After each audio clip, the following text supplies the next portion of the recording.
The world government's worst nightmare was never just Monkey D. Luffy. It was the fruit itself, the Hito Hito no Mi, model Nika, a power of pure freedom that, in the wrong hands, could destroy the entire age of balance they spent 800 years building. But what if that nightmare actually came true? What if, instead of a grinning kid from Fuchsia Village biting into the so-called Gomu Gomu no Mi by accident, the man who hunts devil fruits on purpose got there first? Imagine Marshall D. Teach, long before Romance Dawn, stealing that very fruit from Shanks and becoming the sun god of darkness. The moment he takes a bite, the story of One Piece snaps in half. Because Nika's awakening is not just rubber tricks and cartoon gags. It is a living legend, a will of liberation that bends reality and turns the battlefield into a playground, and infects everyone around with the aura of freedom. In Luffy's hands, that aura becomes joy, laughter, and rebellion against tyrants. In Blackbeard's hands, that same ability twists into something else entirely. Teach is greed, cowardice, and cruelty wrapped in a D. He hides behind others, strikes from the shadows, and only moves when the odds are rigged. Just how much more terrifying does Nika become when that limitless freedom is driven not by kindness, but by a desire to watch the world burn while he laughs? The first sign is simple. People don't feel hope when he dances in the sky. They feel dread. Thanks to his new ability, Blackbeard wouldn't just punch like rubber. His darkness-warped Nika body could turn the ground into a bouncing death trap, twist marine cannons into knots, and send shockwave tremors through entire fleets while he cackles. The crazy part was that this doesn't just change one fight. It rewrites East Blue, Alabasta, Enies Lobby, Impel Down, Marineford, even the Yonko balance itself. Picture East Blue with no rubber boy stretching across the seas. A fruitless Luffy is forced to claw his way up with raw haki, brutal training, and desperate improvisation instead of Gear 2 and Gear 3. Arlong Park, Alabasta, Scipia, Enies Lobby, every battle becomes a test of spirit against a world where the true Nika is already out there, but he is the villain. And above it all, the Void Century's greatest secret changes shape. Imu and the Gorosei are no longer racing to stop a rookie pirate. They are staring down a Nika who already broke the rules of the Devil Fruit system once and now embodies the strongest symbol of freedom in history. This is no longer a simple pirate story. This is a war for the meaning of liberation itself. So imagine Marineford, not with a dying Whitebeard shaking the seas, but with a fully awakened Nika Blackbeard turning the sky into a cartoon nightmare, while a fruitless Luffy, drenched in blood and haki, drags himself across the shattered plaza to challenge a laughing sun god of darkness. Red-haired heist. How Blackbeard steals Nika. To reach that nightmare. Marineford, the timeline has to fracture much earlier, and it starts with a single crate on a single world government ship, guarded like it was a national treasure. Because it was. In canon, Shanks intercepts a government transport in the Calm Belt, raids the ship, and walks away with what the Marines think is the Gomu Gomu no Mi. The fruit is locked in steel, escorted by CEP agents, and tracked because the Gorosei know exactly what it really is. The Hito Hito no Mi, model, Nika. That level of security is the first sign. You do not assign that kind of protection to a random paramecia. But what if someone else noticed that protection too? Blackbeard has spent decades under Whitebeard's flag, quietly hoarding devil fruit lore, reading charts, listening to rumors about special cargo moving under Cypher Pole watch. The moment he hears whispers about a heavily guarded Zoan-class fruit, transported in secret and then stolen by a rising emperor like Shanks, something clicks. This is not just another power. This is a once-in-a-century awakening waiting to happen. So Teach does what he does best. He hides in the shadows of bigger names. As Shanks raids the government ship and destroys its escort in a brief, brutal clash, Teach is nowhere to be seen on the battlefield. Instead, he tracks the Red Hair Pirates afterward, using stolen routes and Whitebeard's vast information network. He knows Shanks will not sail straight into Fuchsia Village with the entire world watching. There will be a quiet port, a hidden cove, a place to lay low and celebrate. Picture a foggy, off-map harbor in West Blue or the edge of the Grand Line. Red hair pirates drinking, laughing, the precious chest sitting in a dimly lit cabin. They think the danger has passed. That's when Blackbeard moves. He slips in with a small disposable crew, or even alone. Using the chaos of the night as cover. No Yami yet. No flashy ability. Just knives, chains, and decades of obsession. He can't risk Shanks seeing his face, so he strikes on the fringes. A drugged barrel of booze. A silent knife through a sentry's throat. A quick swap of chests, using near-identical boxes, or a sudden, explosive ambush that destroys half the dock before anyone understands what's being stolen. The crazy part was that Teach does not even know the full truth.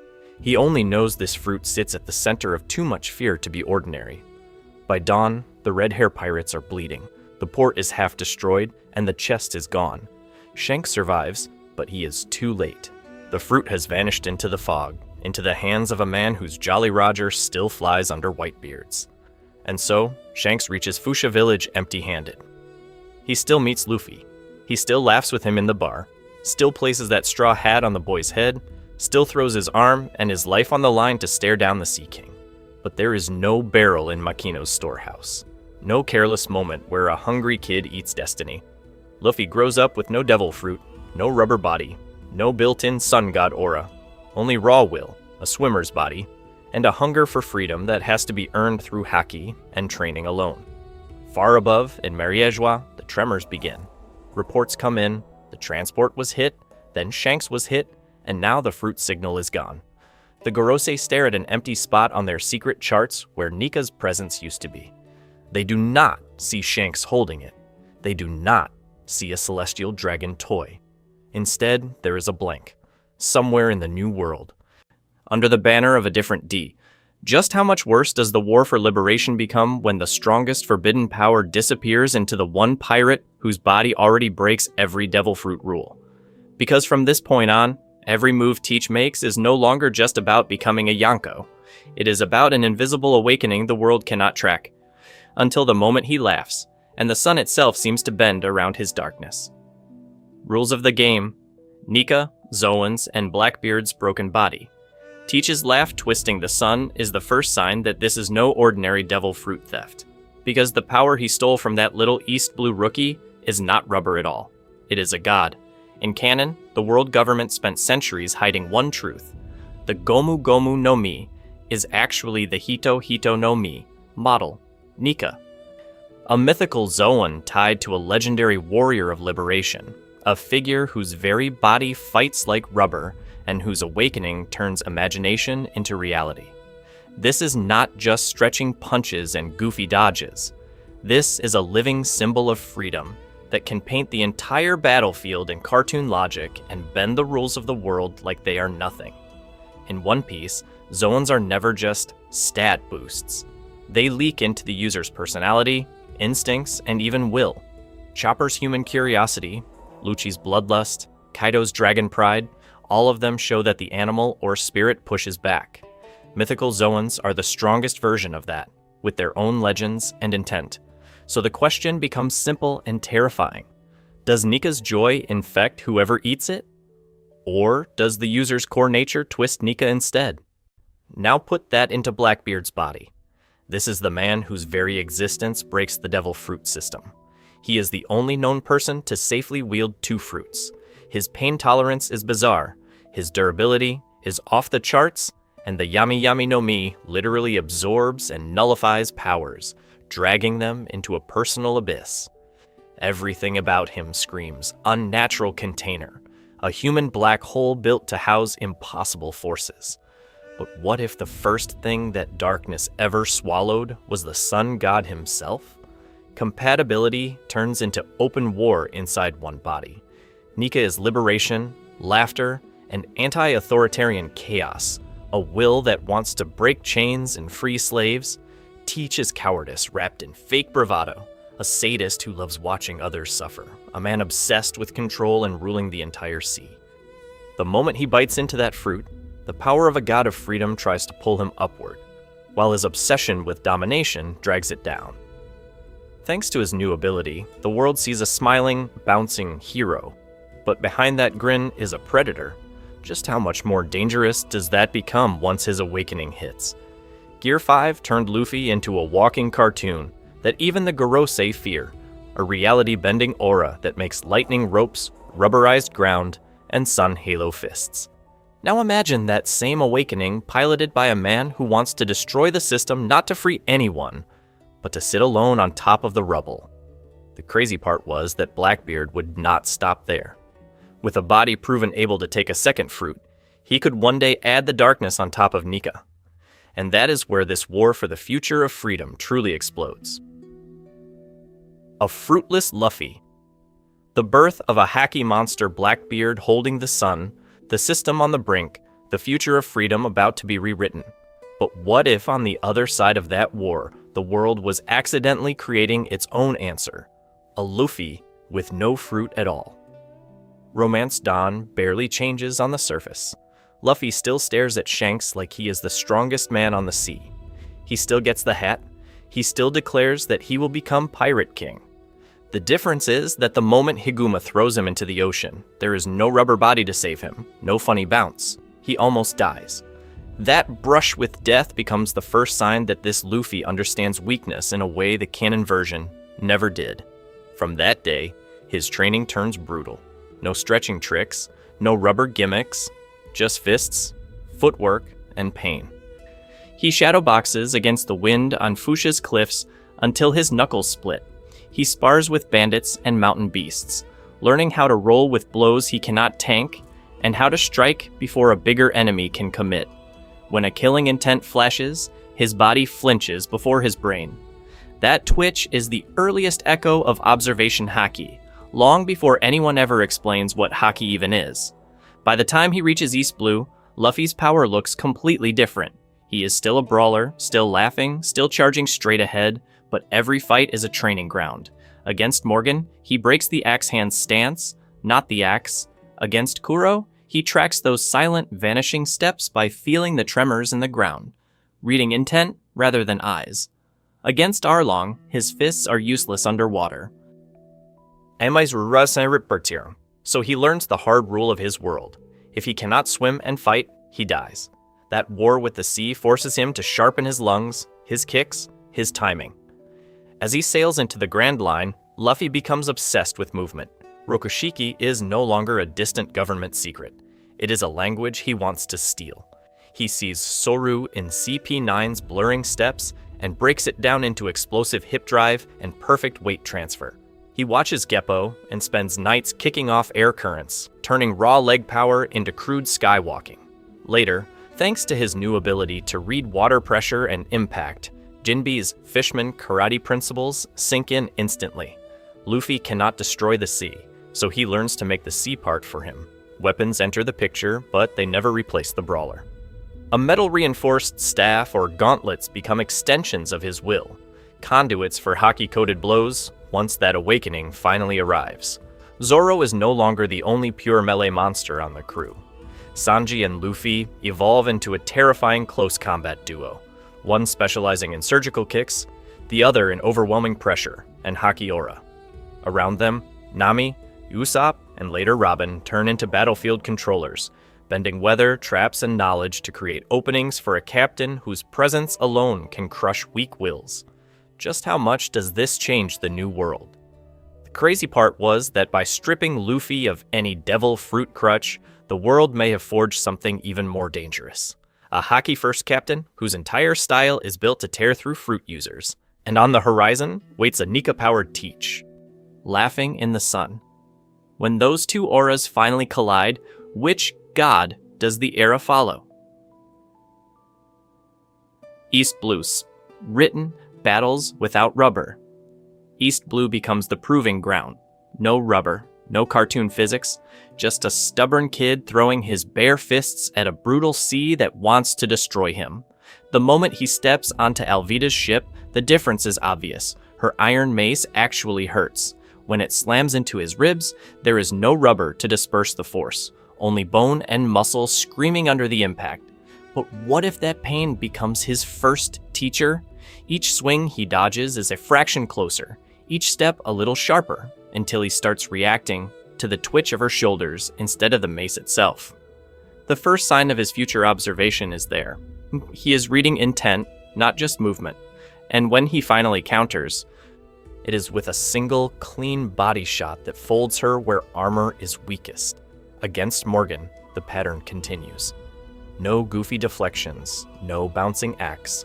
Luffy slips inside the Marine's reach, feeling the tremors of each stomp through the stone. He times his rush between swings, lets the blade graze his shoulder rather than risk a direct hit, and drives a brutal series of hooks into Morgan's core. He wins, but he bleeds, and that blood etches a rule into his mind. If the body fails, freedom dies. Buggy turns that rule into a nightmare. In canon, cutting attacks are a joke. Here, every flying knife is a death sentence. Luffy's power cannot ignore blades, so his entire stance changes. Lower center of gravity, constant footwork. He tracks Buggy's separated hands by sound and shadow, learning to feel killing intent before the knives appear. When he punches, there is a strange, instinctive tightening in his fists and forearms, an almost armament-like hardening driven by pure refusal to be sliced apart. Just how much of early Haki is simply a will that refuses to break? Kuro pushes it further. Shikushi becomes a blur that a normal human cannot follow. Yet Luffy starts reacting to the killing aura before the claws arrive, turning his head a split second early, throwing counterpunches into empty air that Kuro is about to occupy.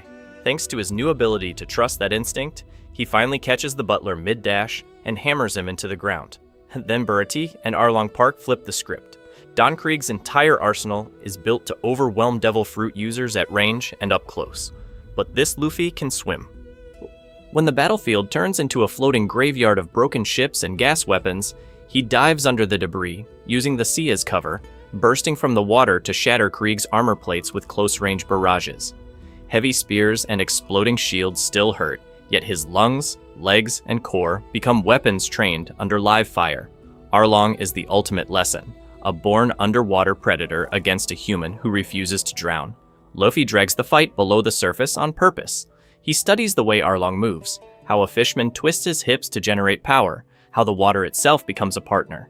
Every punch thrown underwater is resistance training. Every dodge against those jaws another step toward a body that can function in any battlefield, on any terrain.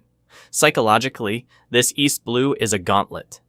Every near-death moment without a Devil Fruit convinces Luffy that no external ability will ever be enough. The body must become the awakening. The aura must become unbreakable.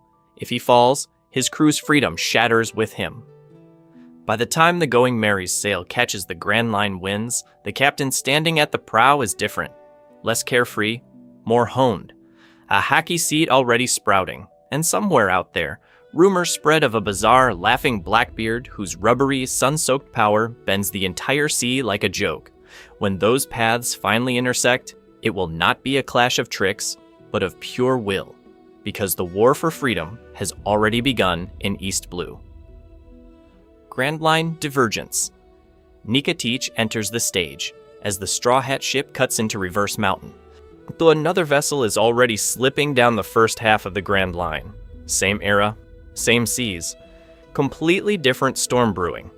Teach is still under Whitebeard's flag. Just another bulky silhouette in the crowd, laughing too loud, eating too much, and pretending his only dream is to sail behind the strongest man in the world. But what if under that tattered coat, the world government's most forbidden power is already beating like a second heart? The first sign is how he fights when no one important is watching. On backwater islands and nameless harbors, Teach starts brawling with a new flair, a punch that somehow stretches half a meter further than it should. A clumsy stumble that turns into a rubbery bounce, sending him crashing back into an enemy with way more force than his body should generate. The crew laughs it off as weird footwork. Whitebeard's commanders think he is just unorthodox, but the moment he realizes his flesh can twist, bend, and snap back without breaking, Teach does what Luffy never would. He tests it on people. Limbs turn into crude whips, slamming into pirates and marines with sickening cracks. Fingers elongate just enough to hook into joints and wrench them the wrong way. Faces get pulled, compressed, then released so violently that bones shatter under the recoil. Thanks to his new ability, he can distort an opponent's stance, spine, even their sense of balance, then laugh as they crumple in pain. No goofy poses. No carefree joy. Just methodical cruelty wrapped in a rubber mask. And yet, he stays low-key. Teach understands the weight of that name. Nika. The world government is hunting this fruit across the entire sea, and he is not ready to become their spotlight yet. So he keeps the rubber tricks small. No giant fists, no obvious cartoon logic. He hides his awakening potential the same way he hides his obsession with the Yami Yami no Mi, waiting for the moment both powers can coexist. While Luffy is grinding raw haki, instinct, and martial arts through Alabasta and Scipia, Teach is grinding devil fruit mastery in the shadows. Luffy learns to code his blows, read intent, and turn his body into a living weapon. Teach learns something far more unsettling. Nika does not just respond to imagination, it responds to desire. The crazier the wish, the more the world bends. He wants to crush hope. Joints compress with impossible force. He wants to erase resistance. Bodies stretch into helpless shapes, then snap back broken. Just how much can reality flex before it breaks entirely? As the tremors of Luffy's growing haki spread quietly across the first half of the Grand Line, another aura is thickening in the dark. Teach is already hunting a second fruit that will turn Nika's chaos into an execution ground, and when he finally decides to go public, it will not be some bar fight or random raid. It will be an event that forces the entire world to look up at the sky and realize the sun god is laughing on the wrong side. Alabasta to Eni's lobby. A harder path for the Straw Hats. That wrong side becomes obvious the moment the crew hits the real Grand Line gauntlet. From Alabasta onward, every island stops being an adventure and turns into a war zone where a fruitless captain has to manufacture miracles with nothing but fists, instincts, and rage. Alabasta is the first sign that this path is going to destroy him or awaken him. Against Crocodile, there is no goofy rubber body to accidentally counter sand, no cartoon resilience. Every hook of sand that tears into his flesh reminds him that he is just human. So he answers with something that is not. Cornered in that underground tomb, bleeding out, he keeps swinging even as Crocodile's body crumbles into grains. And then it happens. His fist lands, not on sand, but on something solid. Not because of water, because his will refuses to let the Logia disperse. The air around his knuckles compresses, his intent hardens, and Crocodile feels pain. It is accrued. Brutal proto-armament, born from a single thought. You are not untouchable. From that moment, his punches carry a faint, invisible weight. His aura is different. Vivi, Smoker, even Robin sense it without understanding the word haki. But what if that was only the first layer of his awakening? Scipia answers that question with lightning. In canon, Rubber made Enel a joke. Here, Enel is a god again. One bolt would erase Luffy from the battlefield. So he does the only thing left. He stops trying to tank the future and starts dodging it. As Enel's mantra blankets the entire sky, Luffy's instincts begin to claw back. His body moves a fraction before the lightning, eyes widening at threats that have not happened yet. He stumbles, then flows, through bolts that should have ended him. Just how much pressure does it take to force observation haki years ahead of schedule? On the Arc Maxim, their clash is no comedy. It is a dance of death where one mistake equals ash. And the crazy part was that Enel feels for the first time that someone else is reading the storm. By the time Water 7 and Eni's lobby arrive, Luffy has accepted a brutal truth. Without a devil fruit, he has to become the strongest natural fighter on the sea. CP9 turns that truth into training by fire. Watching Saru, he does not admire it. He steals it. He tears his muscles apart trying to replicate that blurring speed, chaining it with his own explosive footwork until his body flickers in and out of sight. Gear-like techniques appear, not from pumping rubber blood, but from compressing muscle, overloading tendons, and releasing everything in one devastating burst. His strikes land like cannon fire. His legs crack stone like miniature Gura tremors. Thanks to his new ability to push haki through those compressed blows, even Tekai starts to fail. Lucci realizes too late that this captain is evolving mid-fight, treating Enia's lobby as a live battlefield laboratory. The rest of the crew has no choice but to follow that escalation. Zoro sharpens his own aura, flirting with early Conqueror's coding as he clashes against Kaku's blades. Sanji hones raw speed and impact to mirror his captain, driving Diable Jambe deeper, learning to focus heat and force into precise, bone-crushing points. Without a flashy devil fruit on their side, Usopp and Nami turn the environment itself into their ally. Traps, weather, vision control, deception, Eni's lobby becomes their chessboard, where every Mirage tempo and every sniper shot buys Luffy another second to evolve. So when the flag of the world government burns and the Straw Hats declare war on the entire system, it is not just a symbol. It is a statement from a crew that has forged power the hard way. But somewhere far from that blazing tower, under a twisted, laughing sun that should not exist, Teach is grinning. Because while one D has learned to punch through gods without a fruit, another D is about to show the world that Nika has already chosen a host, and that liberation, in the wrong hands, can look a lot like annihilation. Pattern break. Nika's first public rampage, Blackbeard versus Ace, and this is where the pattern shatters.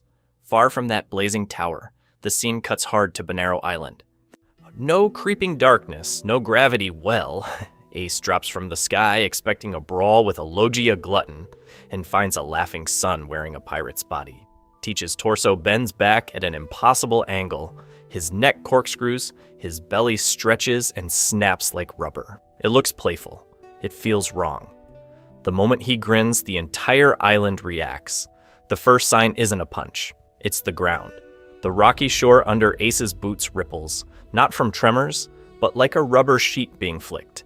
Trees bow and spring back with squeaks. The horizon curves into a lazy smile. Even the clouds above twist into exaggerated faces, leering down as if the sky itself is in on Teach's joke. Ace hurls a fire fist to shut that joke down, but what if the battlefield refuses to stay still? His flames don't fly straight. They smear, stretching across the air like wet paint on a bouncing drum. The blast lands, but the island absorbs it, bulging, wobbling, then snapping back and flinging embers away in looping arcs. This is Nika's awakening in its first ugly bloom. The environment is no longer neutral. It's an accomplice. Teach dances through the chaos with a freedom that should belong to a liberator, not a butcher. Thanks to his new ability, his limbs whip across impossible distances, not just to punch, but to reshape the fight itself. He grabs the shoreline like a curtain and yanks, stretching the coast away so Ace is stranded on a long, thin strip of warped land, cut off from any stable footing. Then he shows what cartoon logic looks like in the hands of the cruelest Daids. Ace lands a direct hit, a blazing kick to Teach's jaw. The crazy part was that Teach's reaction turns the damage into a gag. His face spins around his skull 3 times, his teeth scatter like dice, his eyes pop out and boing on rubbery stalks. The world wants to laugh, but the blood spraying between those bouncing teeth is very real. Teach grabs Ace's arm. His fingers sink in like tar, then stretch Ace's body out, inflating his chest into a grotesque balloon. Every breath Ace tries to take just makes the balloon tighter. His own lungs become the weapon choking him. How do you fight an enemy who can turn your suffering into slapstick? Ace's flames flicker, then warp, pulled into looping rings that orbit Teach like toy suns. In that warped glow, Ace finally feels it. An ancient, mocking joy radiating from Teach's aura. A laugh that doesn't match the malice in his eyes. Just how much history is buried in that sound? This isn't a strong devil fruit. This is a myth the world tried to destroy and failed. Ace loses again, but this time, the loss doesn't stay on Banero. Days later, newspapers slam onto tavern tables and marine desks across the entire world. The front page shows Ace in chains, and behind him, framed by a warped, grinning sun and a rubbery, dancing sky, a silhouette with a straw hat-shaped halo of light. Not Whitebeard, not Roger, a twisted sun god. In Mariéjois, the Gorosei stare in silence. The moment he sees that silhouette, one of them crushes the paper in his fist. Nika has awakened, in the one pirate whose body breaks devil fruit rules, whose ambition is to destroy the age itself. And Blackbeard is only getting started. Impelled down in chaos. Luffy without powers. Teach with too many. Impel Down becomes the first real test of what this stolen sun can do. Luffy still sails for the prison. Ace is still on the chopping block. But what if this time the man charging into the world's deepest hell has no rubber body, no cartoon durability, and no secret god lurking in his chest? Suddenly, Impel Down stops being a chaotic brawl and turns into a war of endurance, stealth, and raw will. Without the Gum Gum Fruit, Luffy can't just tank blades or bounce off spikes. He slips in through Hancock's ship, but once he's inside, every corridor is lethal. He hugs shadows, uses Soru-style bursts he half stole from watching CP9, and leans fully on observation and the first tremors of real armament. The first sign that this Luffy is different comes when Magellan's poison hits. In canon, at Aitars, rubber just delays the inevitable. Here, venom eats into flesh instantly. He should die, he doesn't. Luffy's body, hardened by brutal training and near-death fights, starts answering in the only way it can. Haki. Internal armament flares clumsily, coating organs and blood vessels, forcing the toxins back. He roars on the floor of level 4, veins bulging black, turning his own body into a battlefield. Thanks to his new ability to push Haki inward, the poison doesn't vanish, but its killing edge blunts. He survives with scars, a shredded lifespan, and a sudden, terrifying awareness that Haki can protect more than just skin. While he crawls upward, another force descends. Teach enters Impel Down, not as a darkness user hunting for pawns, but as Nika in a black coat, grinning as the prison trembles under his steps. His objective has changed. Level 6 monsters are still useful, but now he wants data. Just how much can this mythical Zoan bend reality before the walls break? The moment he steps onto level 2, the corridors sag and bounce like rubber, iron bars twist into spirals, and entire cell blocks warp into looping funhouse mazes. Prisoners scream, some laugh, the entire structure groans. Luffy and Blackbeard still cross paths in that chaos. No clash, just a passing storm. Yet the instant they share a corridor, Luffy feels it, an overwhelming pressure, a laughing sky pressing down on his skull. It feels wrong and familiar at the same time, like a stolen destiny. His instincts scream that this power is everything the world government fears, and that it was never meant for the man in front of him. Magellan tries to stop that nightmare. He unleashes his strongest venom, flooding the level with purple death, but Teach is already treating the battlefield like a toy. He stretches, flattens, and folds his own body into impossible shapes, letting poison torrents pass through gaps that shouldn't exist. And then he snaps the floor like a rubber sheet, slingshotting entire waves of toxin back into sealed corridors. Thanks to his new ability to impose Nika's logic on the environment, doors bend shut, walls balloon outward to cage Magellan, and the warden finds himself trapped in a shrinking, poisoned box, while Blackbeard's crew attacks from every safe angle. The crazy part was that Magellan doesn't lose to raw stats. He loses to a reality that refuses to stay solid. In the end, two very different forces leave Impel Down. Luffy escapes half dead, but with Haki pulsing under his skin like a second heartbeat, every breath a reminder that power no longer comes from rubber, it comes from will. Blackbeard sails out giddy, a fleet of monsters behind him, and priceless information about Nika's limits in his hands. And now, Marineford isn't waiting for a surprise sun god. It's waiting for an executioner whose arrival the entire world can already feel in the air. Marineford. Reforged. The sun god crashes the war. Marineford was already built as an execution altar for an era. The strongest pirate generation versus the strongest military force, all focused on one man in chains, Portgas D. Ace. But what if the world wasn't just watching Whitebeard clash with the Marines? It was holding its breath for the first public appearance of a laughing demon the Gorosei could barely name out loud. The premise of the war stays the same on paper. Ace is dragged to the platform, the execution is broadcast to the entire world, and Sengoku turns justice into a spectacle. Whitebeard rises from the depths with his fleet, splitting the sea and the sky as cannons roar. The battlefield is a fortress of steel, ice, and magma waiting to collide. Yet even before the first quake, the first sign that this Marineford is different comes from the Den Den Mushi lines. Reports of a pitch-black ship, of a man whose body bends cannonballs and whose laughter echoes like distant drums. And rumors of a stolen fruit that should not exist. Then Luffy arrives. No rubber, no cartoon chaos, just a hockey-hardened intruder tearing through the gates of justice with Impel Down's worst at his back. The moment he lands on the plaza, the difference is brutal. He isn't bouncing off bullets anymore.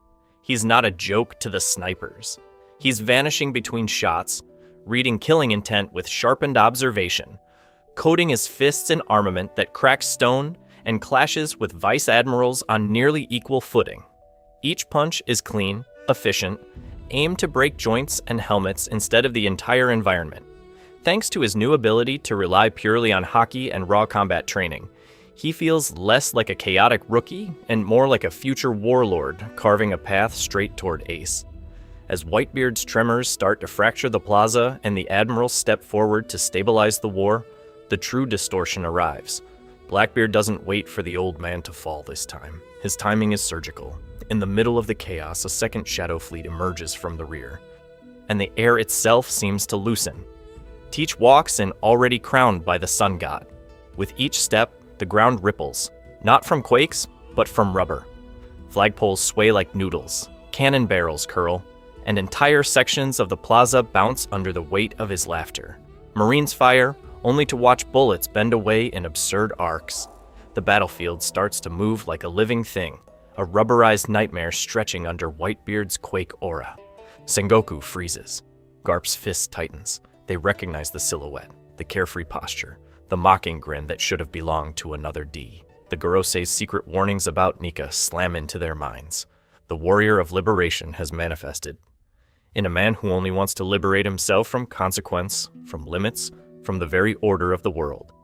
Just how much worse could this war get? In seconds, Marineford's center becomes a convergence point. Whitebeard advancing, Luffy forcing a corridor through vice admirals, admirals bracing, and Blackbeard stretching reality around Ace's platform like it's made of taffy. The crazy part was that the air itself begins to bend, sound warps into hysterical echoes, and an invisible laughter rolls over the entire island.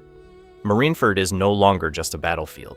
It is about to become the stage for the most broken devil fruit display in history, and the next move will decide whether justice, piracy, or something far worse walks away from this war. Awakening unleashed. Marineford turns into a cartoon hellscape. The first sign that this wasn't just another devil fruit surge comes in a single broken laugh. Teach tilts his head back as Sengoku roars the final order to execute Ace, and Whitebeard, bleeding but unbowed, bellows his defiance one more time. The moment he hears those words, "Execute him now," something in Blackbeard snaps. Rage, triumph, and that twisted hunger for chaos collide, and Nika's true awakening doesn't just flare. It detonates. An invisible shockwave of cartoonish aura floods Marineford. The stone plaza ripples like a disturbed pond, except the water is solid rock. Tiles wobble, then bulge, and then bounce in slow, rubbery waves that knock Marines and pirates off their feet. Towers that once symbolized absolute justice begin to sway, bending at the middle as if they're made of taffy, windows stretching like eyes pulled wide in horror. Cannon fire answers the chaos, but thanks to his new ability, even that becomes a joke. Cannonballs leave the barrels straight, then curve midair into impossible spirals, looping around like thrown rubber bands before smacking harmlessly into the ground, or bouncing back toward the very ships that fired them. The execution platform itself twists away from anyone trying to reach it, the staircase elongating like a rubber tongue, stretching farther and farther with every desperate step. Just how much can one awakening humiliate the strongest forces of the world government? Akainu charges first, magma fists roaring, determined to destroy this nightmare. But when he drives his fist down, the ground behaves like a trampoline. His molten punch sinks, compresses, then launches him back with a ridiculous recoil, spraying magma in a harmless arc that splatters against suddenly springy walls. Kizaru's face tightens.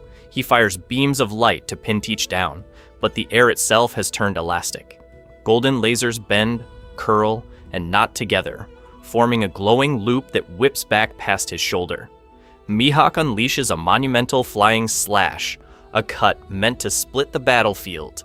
The blade of compressed air stretches, twists into a looping arc, and circles back over Marineford like a mocking halo before dissolving into harmless wind. Even Whitebeard feels it. His quake punch lands, space fractures, but the tremors roll through an already elastic world. The cracks wobble, their deadly edges softened, as if reality is refusing to break properly inside Teach's absurd domain. That's when the psychological damage really starts. Gravity hiccups. Marines stumble as their bodies feel light one second and unbearably heavy the next. Pirates slip and skid across rubberized stone, some screaming, some laughing in hysterical disbelief. A few start bouncing deliberately, drunk on the sudden freedom from normal rules, while others claw at the ground, desperate for something that feels solid.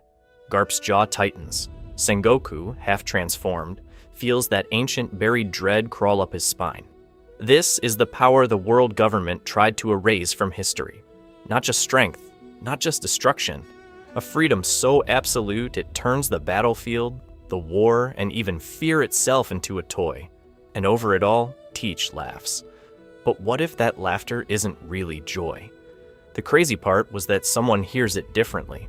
We zoom in on Luffy, bruised, chained, and staring up. He recognizes the rhythm of that laugh, the cadence of Nika. Yet every note feels wrong.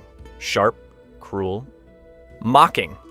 His conqueror's hacky flares without warning, sparks crackling against the warped air, as if the world itself is daring him to stand up to a false sun god.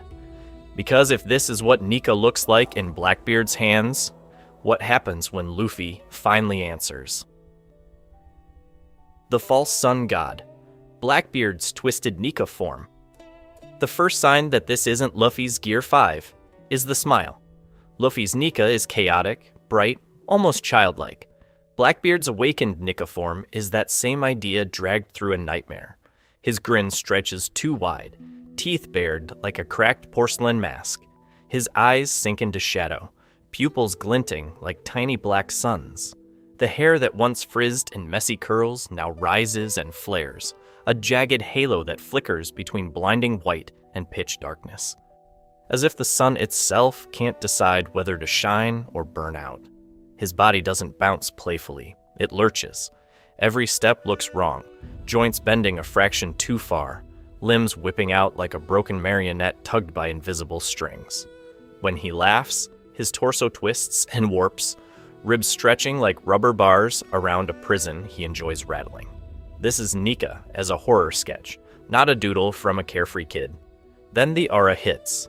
The moment he fully awakens, the air on the battlefield turns thick and sticky, like the atmosphere itself has become half-melted rubber. Sound stops behaving. Cannon blasts and screams smear into echoing laughter that loops and distorts, as if the entire war is being dubbed over by one man's joke. Soldiers try to move and feel their bodies respond like they're trapped in someone else's gag. Legs exaggerating into giant strides they didn't intend, arms slowing down as if pulled through syrup. Thanks to his new ability, proximity to Teach becomes a passive debuff. A vice admiral swings a blade, but the motion stretches comically long, telegraphed and useless. A pirate tries to dodge and finds his legs snapping into a ridiculous high step, overshooting the safe zone and tumbling straight into an attack. Reality itself is forced into slapstick, and no one on that battlefield is in on the punchline. And that's before the raw stats kick in. His durability becomes absurd. Blows don't just bounce, they twist, sink, and vanish into his warped frame before snapping back out at impossible angles. A punch to his jaw might slide down his neck, fights at a bulge at his shoulder, then slingshot into the ground, cratering it. His strength lets him grab and fling entire sections of the battlefield, warships, towers, even chunks of frozen sea, like props in a stage play he's directing.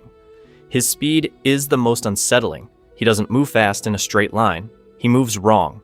One frame he's reeling back, the next he's behind an admiral, as if the panel in between was ripped out of reality. Just how much do you trust cause and effect when a man's very footsteps ignore them? This is freedom, corrupted. Where Luffy uses Nika to free others, to break chains and topple oppression, Teach uses it to free himself from consequences. And gravity becomes optional. He strolls sideways across the air while Marines flail in distorted arcs. Justice turns into a gag reel as execution platforms bend away. Rifles knot around their owners, and even death looks like something he can postpone for the sake of a better punchline later. The crazy part was that to the wider world, this still looks like the sun god's return, a legend fulfilled. But what if history got it wrong? What if this isn't Joy Boy reborn, but a laughing cataclysm taking center stage?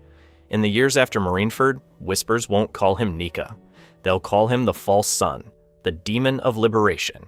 Not the one who frees people from their cages, but the one who destroys the entire cage of reality itself.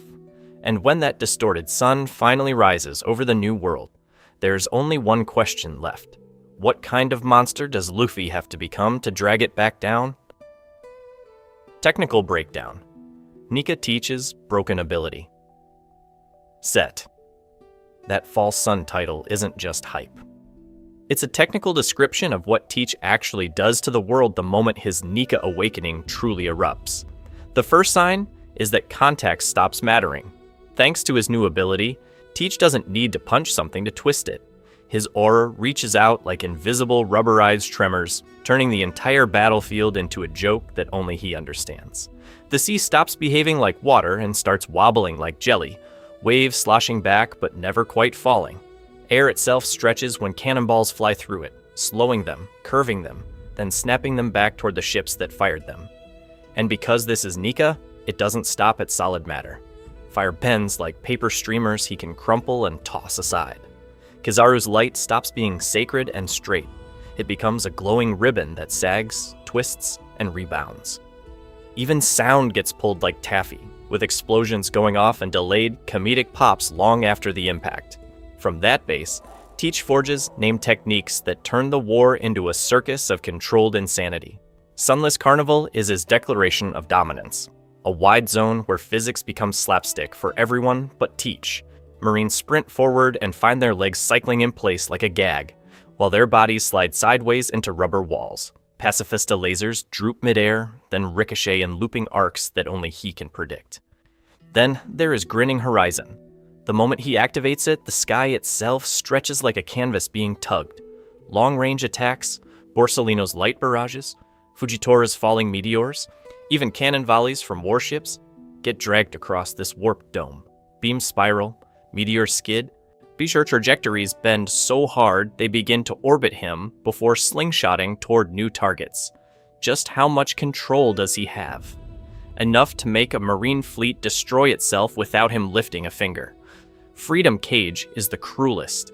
He doesn't bind bodies with chains, he binds their motion. Akainu lunges, but his punch gets looped into an exaggerated windup that never finishes until Teach allows it.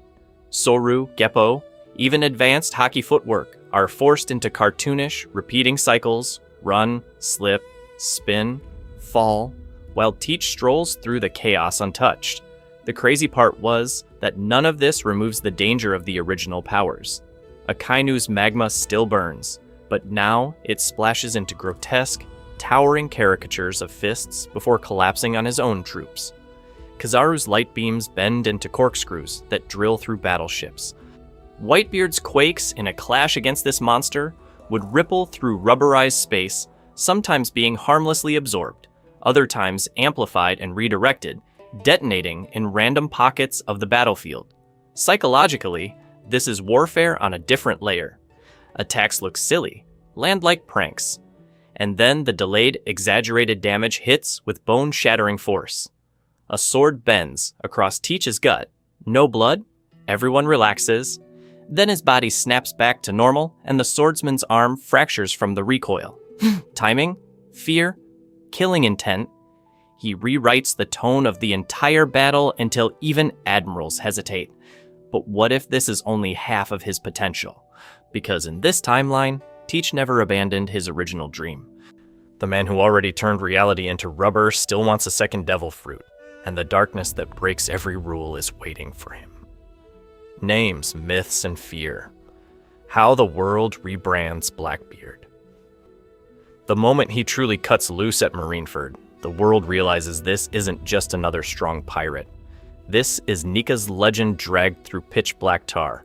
The first sign isn't a headline, it's the Marines themselves. Rank and file soldiers don't just feel fear, they buckle. Some collapse to their knees, clutching their heads and laughing until their voices crack, forced into joy by an aura that feels wrong.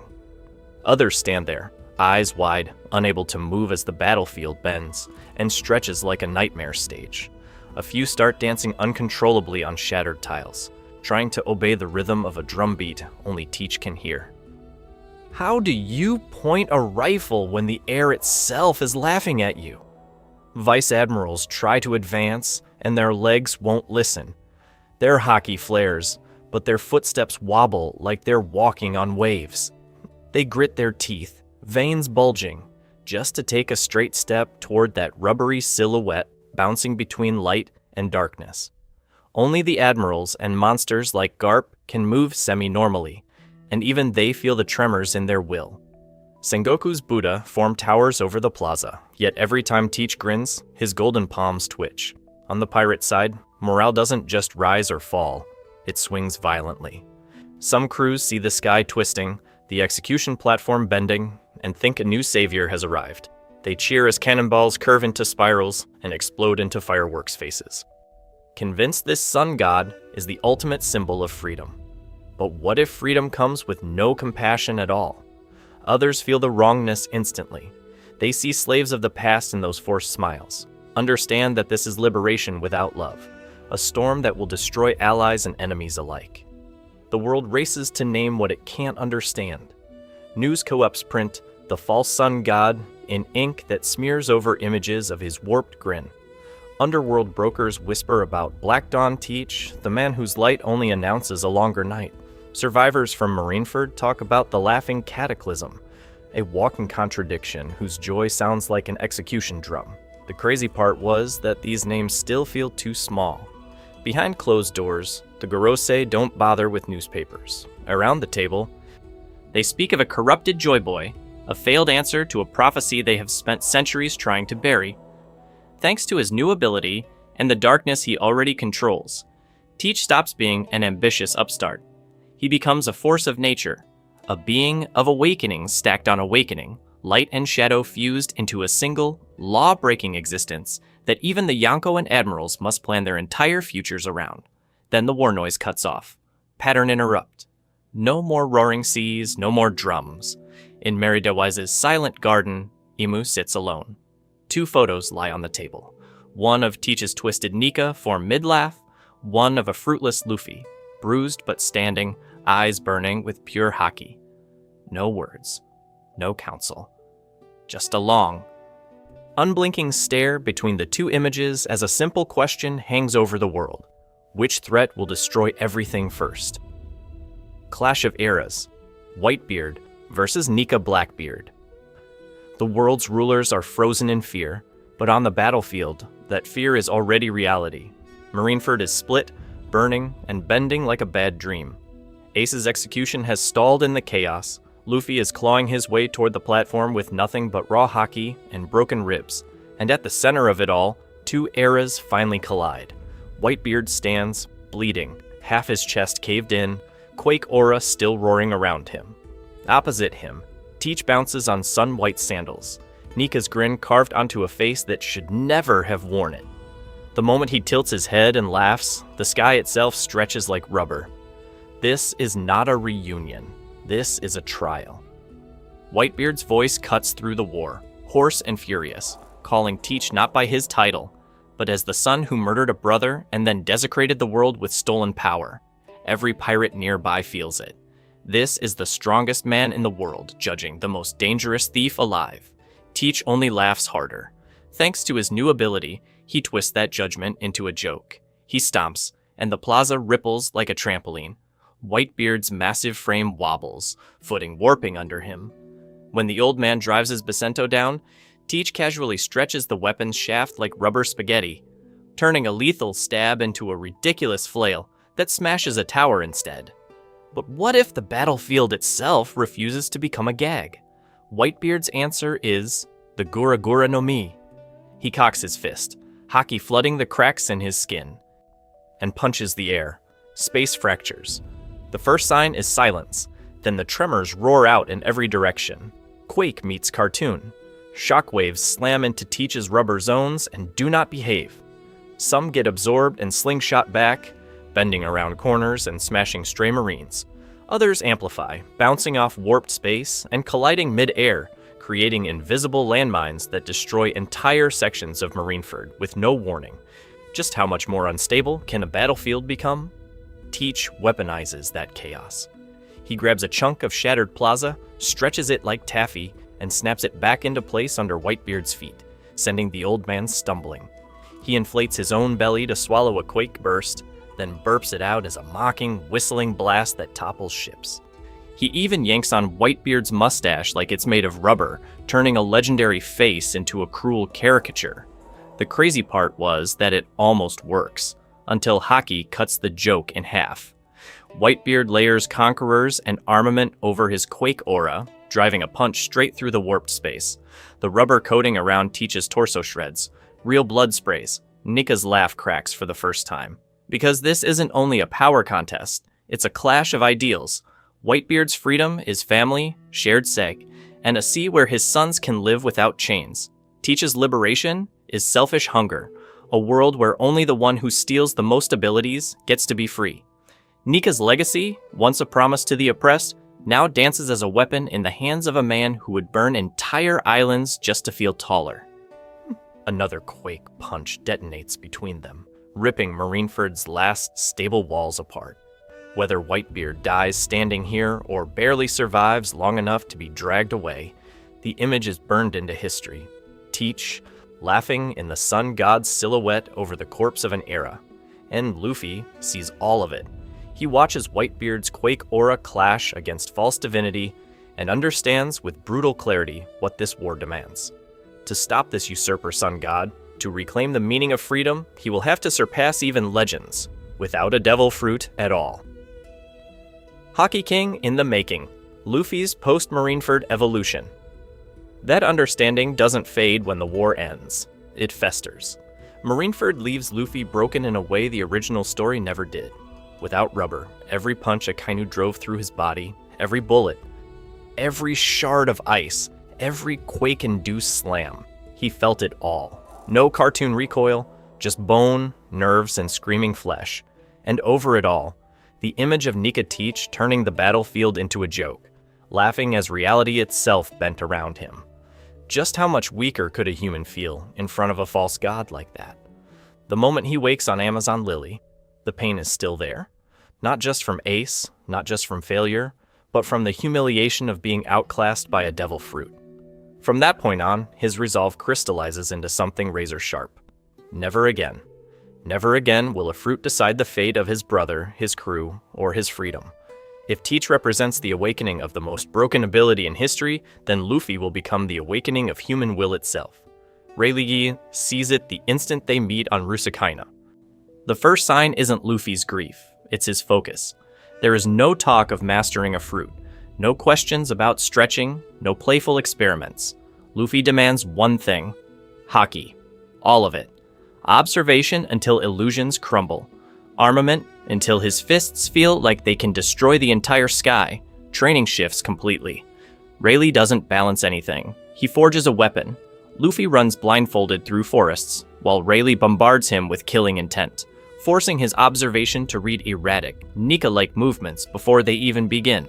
Wild beasts roar, the island shakes, and Luffy learns to sense tremors in the air itself, predicting attacks that twist space or bounce in impossible angles. Then comes armament. At first, it's basic coating, an invisible armor hard enough to block blades and bullets. But what if that armor could go deeper?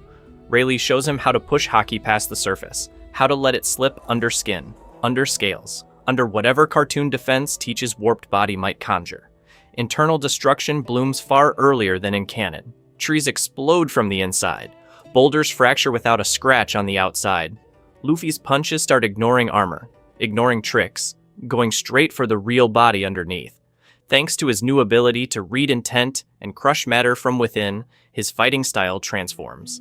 He mimics Saru through raw leg strength and haki reinforcement, vanishing and reappearing with brutal, straightforward blows. He studies Jinbei's Fishman Karate, learning to send shockwaves through air and water, then fuses that with armament, turning every strike into a focused quake that targets organs, not outlines. The crazy part was that people start whispering about him long before he returns to the main stage, a pirate who fights gods with nothing but his fists.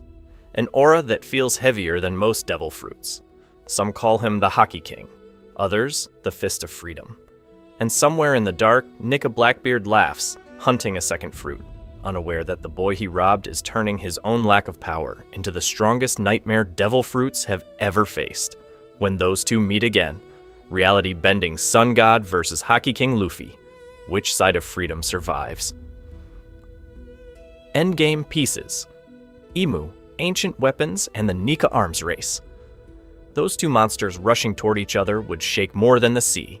They would shake Imu's entire script for the world. Because the moment Nika stopped being a quiet, hidden contingency and turned into a laughing, reality-warping Blackbeard on the open battlefield, the old plan to silently erase Joy Boy's return was destroyed. Imu's calculus has to change overnight. Before, one pirate boy with a secret fruit could be erased in Sabaody, Marineford, or Wano. Now there is a man with two broken abilities, a body that defies devil fruit rules, and a sun god awakening that turns the sky itself into a joke. So what does the shadow ruler of the world do? Eliminate Teach outright and risk creating a martyr of chaos? Manipulate him, feeding him territories and pawns so his tremors of madness distract the world? Or use Nika Blackbeard as a moving smokescreen while the Gorosei quietly focus every assassination piece on Haki King Luffy? The one factor Imu cannot predict, because Luffy without a fruit is terrifying in a different way. No rubber, no cartoon physics, just a man whose haki is growing to the point it can destroy an entire devil fruit user from the inside. The crazy part was that for Imu, a power grounded in will and spirit is far more dangerous than any mythical Zoan. You can cage a fruit. How do you cage conviction? As this new Nika aura spreads, the ancient weapons race explodes. Pluton in Wano and Alabasta, Poseidon in Fishman Island, Uranus hidden in the heavens or inside the Holy Land itself. Suddenly, these aren't long-term projects. They are emergency counters. If Blackbeard can turn Marineford into a rubber nightmare, what happens when he does it to Maria Joie? But what if a single command from Poseidon's Sea Kings could drag his entire fleet under before he laughs? Just how much pressure does that put on every Yonko, every revolutionary, every king who knows even a fragment of the Void Century? The pirate world splits. Some crews, drunk on spectacle and fear, flock to Teach. They see a sun god who destroys order, a walking festival of violence where the battlefield bends to his will. To them, that is freedom. Others look at Luffy, the man who keeps charging forward with nothing but fists, grit, and haki that crushes admirals, and see the true spirit Nika was supposed to represent. Freedom earned, not granted by a fruit. The world government weaponizes this division. Publicly, they brand both men as existential threats, the two strongest pirates of a coming war. But state papers, bounties, and broadcast transponders frame Teach as the greater evil, the demon sun god who must be stopped at any cost. That framing justifies buster calls on neutral islands, mass conscription, and secret weapons testing. Yet behind closed doors, the Gorosei whisper a different fear, that Luffy, with no devil fruit to nullify, no obvious weakness to exploit, might be the harder one to control when the final tremors hit. Then, pattern break. The roar of the world cuts to silence. Robin sits in a quiet library aboard the Sunny, candlelight flickering over ancient stone rubbings. Her fingers trace a line on a worn page. Joy Boy, Nika, the man who brought laughter to a doomed world. The first sign something is wrong is the way her eyes narrow. The legend has split. One symbol of corrupted freedom, laughing as he bends reality for himself. One symbol of earned freedom, punching through reality with nothing but will. History is not just repeating, it is twisting. And as she closes the book, she realizes the Void Century's final war never ended. It just found two new actors for the same terrible stage. Final showdown, Haki King Luffy versus Nika Blackbeard. That terrible stage doesn't stay in a book. It becomes real stone, real clouds, real tremors. The final battlefield has to be a wound in history itself. So the clash happens either on the red earth of Marijuas, with the celestial dragons cowering above, or on the shores of Laughtale, where the last poneglyphs sing. The entire world watches through stolen Denden Mushi feeds as the Sun God and the Hockey King walk onto the same execution ground the Void Century tried to erase. The first sign that this isn't just another war is the sky. Around Nika Teach, it bends into a laughing mural. Suns stretch into rubber, seas curve upward like slides, buildings twist into cartoon props. Thanks to his new ability, and the Yami Yami no Mi fused into it, the battlefield becomes a shifting cartoon abyss, a canvas of white void and pitch-black gravity. He yanks color off the horizon, turns clouds into anvils, opens ink-black pits that try to swallow the entire island. But what if all that visual chaos suddenly stops mattering? That is where Luffy's path without a fruit pays off. His haki is so refined, it ignores the gag. His observation doesn't track shapes, it tracks intent. The moment Teach stretches a rubber sun into a whip, Luffy's future sight is already 3 panels ahead, reading the punchline before it's drawn. Internal armament bypasses Nika's rubbery resilience and the darkness coating beneath it, driving straight into organs, bones, and the truth of Teach's body. Ideology turns every clash into a verdict.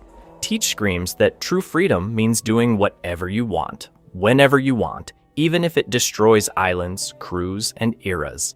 He weaponizes laughter, using Nika's grin as a mask for pure selfishness. Luffy answers with a different definition.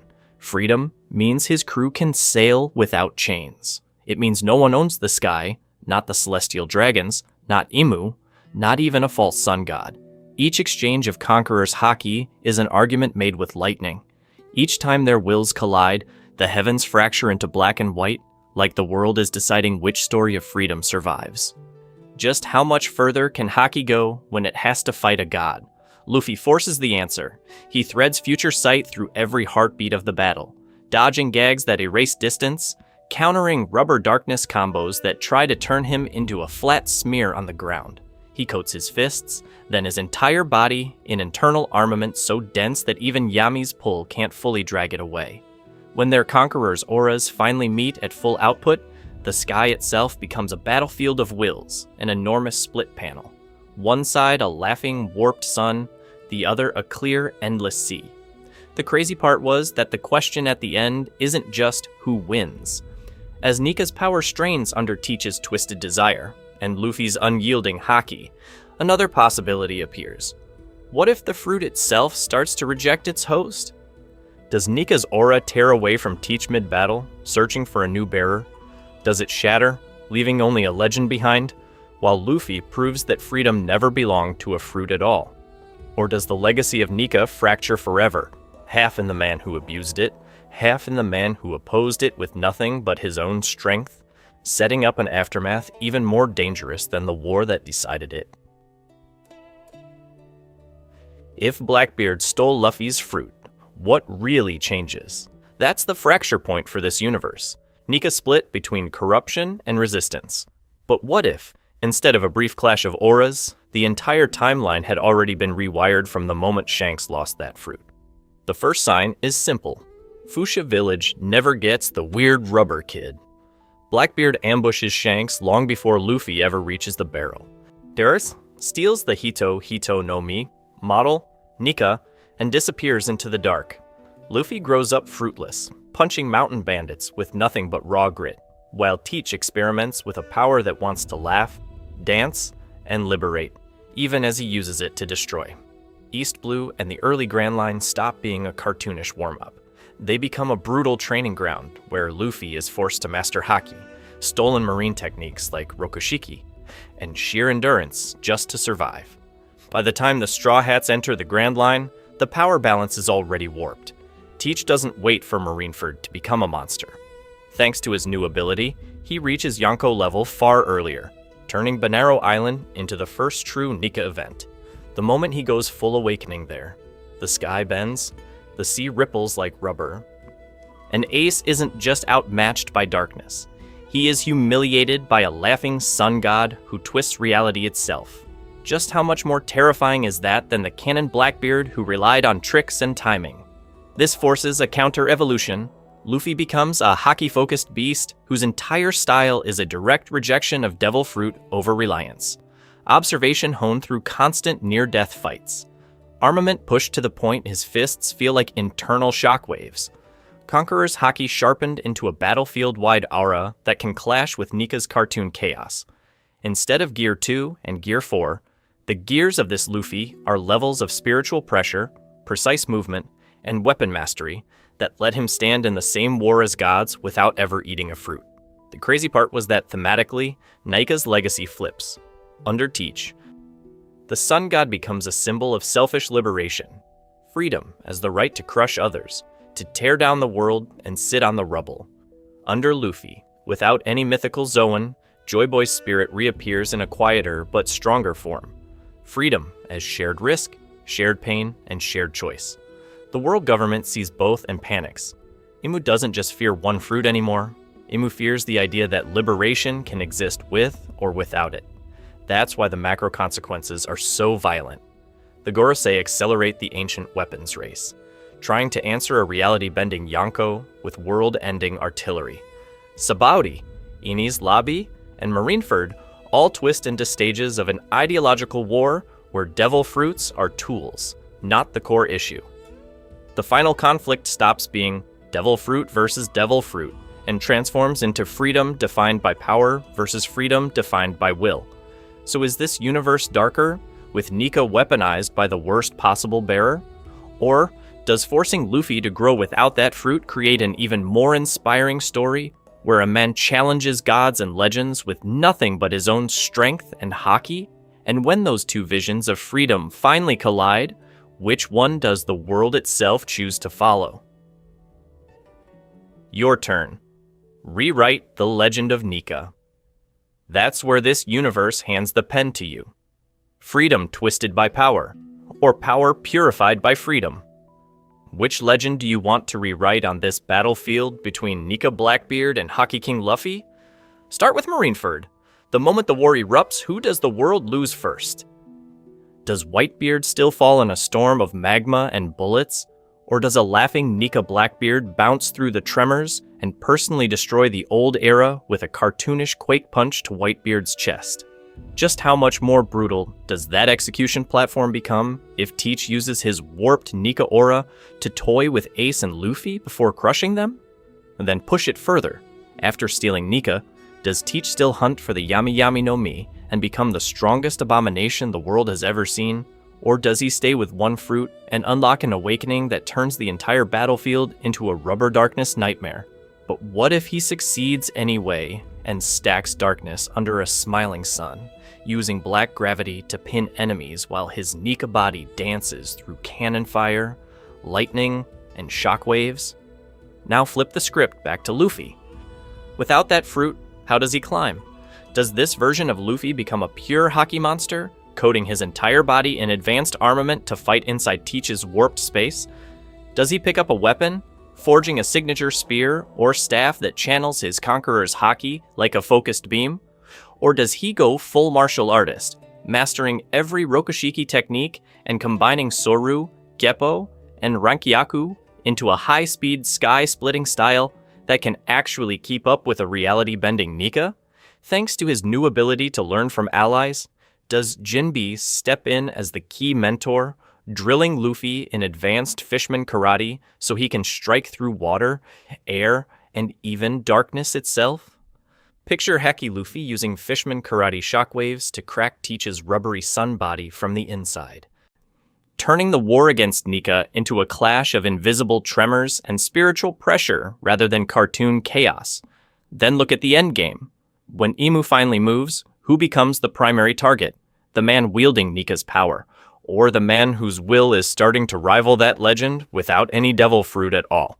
Do the ancient weapons get unleashed to erase Nika from history once more, or are they fired to reset the entire world after the final clash between Teach's weaponized freedom and Luffy's earned freedom tears the seas apart? Because under all the speculation, One Piece has always been about inherited will. about how power reflects the heart that carries it, and about whether the strongest aura on the battlefield comes from a fruit or from conviction. This what if is not just a cool power fantasy. It is a way to see just how much the original story treasures the idea that freedom cannot be stolen, only chosen. So now it is your turn. In the comments, rewrite your own Nika Blackbeard versus Hacky Luffy saga. Does Luffy ever steal Nika back after Teach falls? Or does he refuse it and stay a Hockey King? Does Emu erase one of them from the map? Or does the world itself rise up? Drop your full scenarios, your wild Marineford rewrites, and your best Devil Fruit swap ideas you want to see next. And stay tuned, because the next video will flip another core power in the series and push this entire universe even closer to the breaking point.